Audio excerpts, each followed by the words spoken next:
Hey guys, it's Ben coming to you on a Wednesday afternoon. We got Outlaw Nights coming to Indiegogo on September 24th. It's gonna be awesome. The story's been waiting forever to be told. It's about time it got told. It's funny, the other day I was talking to an ex of mine. She and I were just kind of catching up, and I was telling her about, how I was doing Outlaw Nights and everything, and it's funny, like, she remembered Outlaw Nights from when we were dating way back when. It's been like 10 years. But she remembered me talking about it and stuff. And it's funny because I showed her the artwork, and she was just like, oh yeah, this is really different from what you were telling me way back when. She was reminding me of how, like, I think I had a version of Outlaw Nights at one point where everybody was like wearing suits and stuff. Like, I wanted it to look kind of like I guess kind of like a James Bond kind of scenario in the future. I just thought that was funny. How, when you look back, you think about all the different iterations of something that you try out to see, the flavor. I just thought that was funny. I don't know. And amusing, I guess, is the better word. It's not really funny, but it's amusing that, like Outlaw Nights went through a bunch of transformations. I can't remember half of them. I know for a while there, I was gonna focus more. This was before Comicsgate and all that. For a while, I was gonna focus on probabilities and concept of, like, the fact that this is the future. I was gonna kind of show more of the international political climate. I was gonna expand more, I guess, on the background of the story rather than focusing on the story itself. This was an old iteration, I can promise you that. Because as I grew up and I started learning more about writing and stuff, I realized, I was attempting to kind of, I guess I was attempting to pull kind of a mini version of what Tolkien did, and it was just not my strong suit. So the story, I eventually got back around to the concept of pirates and the concept of freedom versus control. And those are the biggest themes, I think, that play out in Outlaw Nights as it stands today. Also, and it's also playing with the concept of, good people kind of going bad, but, it's showing the circumstances in which a good person would go bad. It's not meant to be judgmental, or it's not meant to make so much a big moral grandstand. Although, everything I write has some kind of a moral in it. But it's not my primary focus, is my point. I prefer the concept of escapism. But I also like realism reflected in escapism that isn't meant to take shots at anybody reading it. Or really not meant to take shots at anybody, but, particularly taking shots at people who read it. I mean, we all know who does that. No point in reiterating the obvious.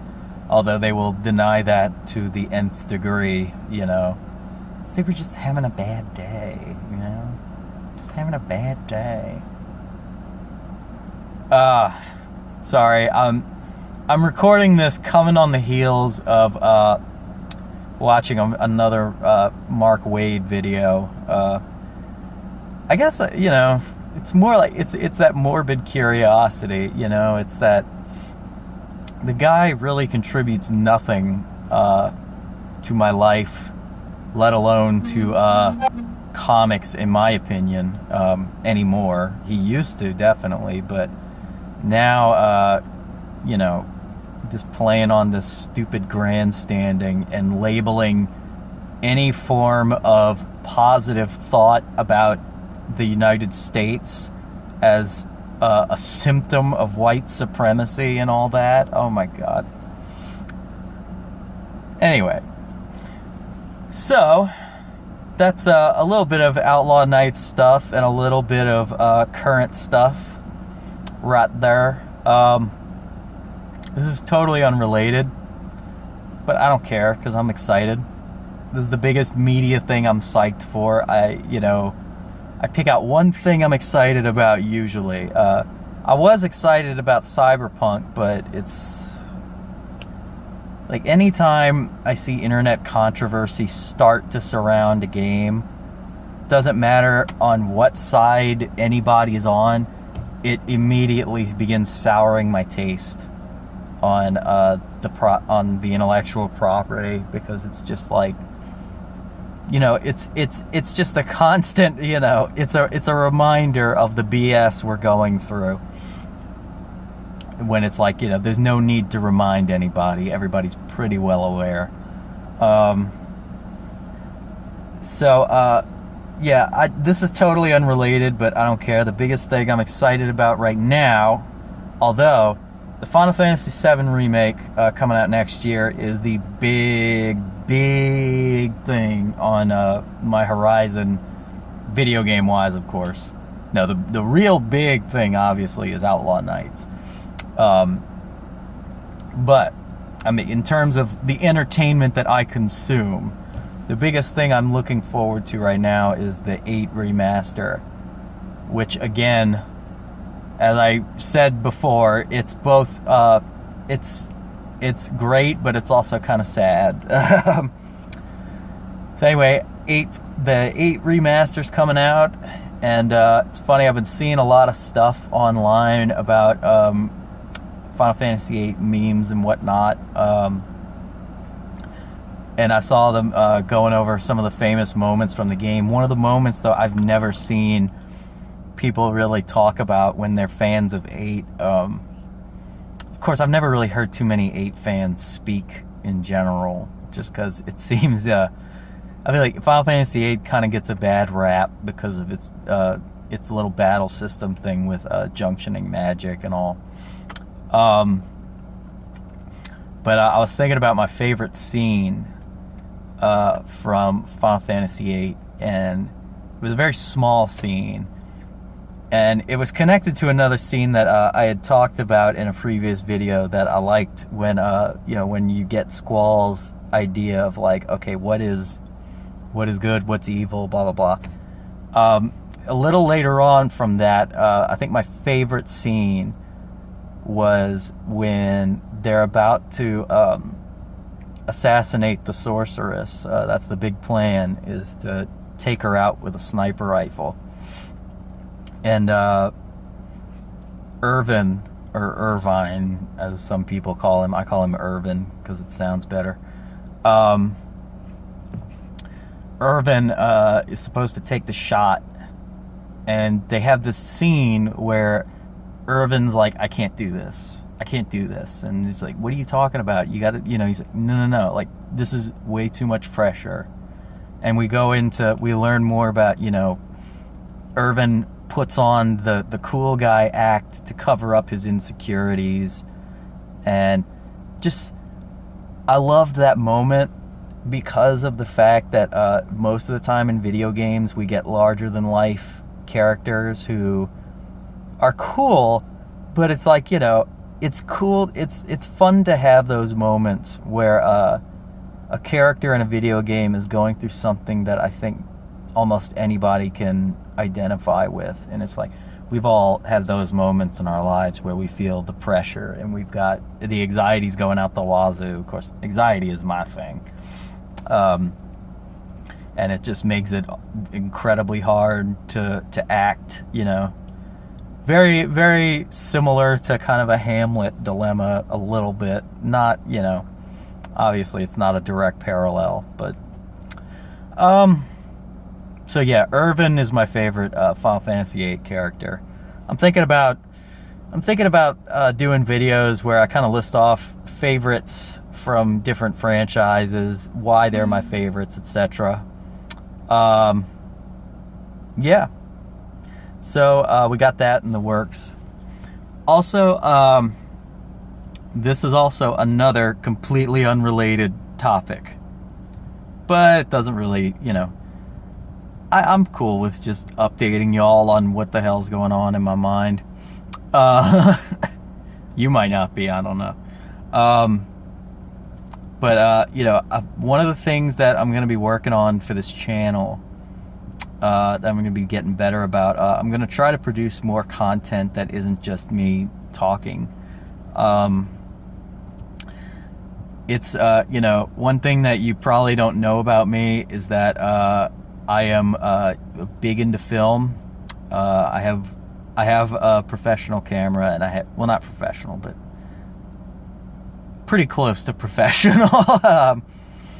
It was a crowd-funded kind of camera, and I have some lights and all. I just the whole thing about it is like producing something with that camera is very time-consuming, and I want to make sure that whatever I have planned to shoot, I want to have it all down to a T, and I want to make sure that it's something that I'm excited about, because dealing with this camera is a chore, to say the least. Just transferring the data onto my computer takes a couple hours. Just dumping the footage from my camera to the computer takes like a couple hours, and then I have to process it and change it, because I bought a camera that shoots cinema raw, and of course that, you know, very few things that are affordable can support cinema raw. So I have to essentially go through this song and dance anytime I want to do anything with my camera. But I would like to produce some more content for this channel. I'm gonna get back into my screenwriting. I've been kind of on a slight hiatus. I'm dealing with a lot of family stuff right now, but I'm just letting you know it's on the horizon. I'm gonna be putting more of my film degree to use, I can promise you. So thank you so much, guys, for my second or third video where I just meander through topics this week. Outlaw Nights is going to be coming to Indiegogo on September 24th. It's going to be freaking awesome. I'm excited about you know, just the few images we have done right now, you know, I love to look at them over and over again, because I'm nuts about this story. I'm nuts about these characters, and I want to see this thing through. But I can't do that without you guys. It's all because without fans, what's the point? So anyway, thank you so much, guys. Feel free to comment, critique, any suggestions, any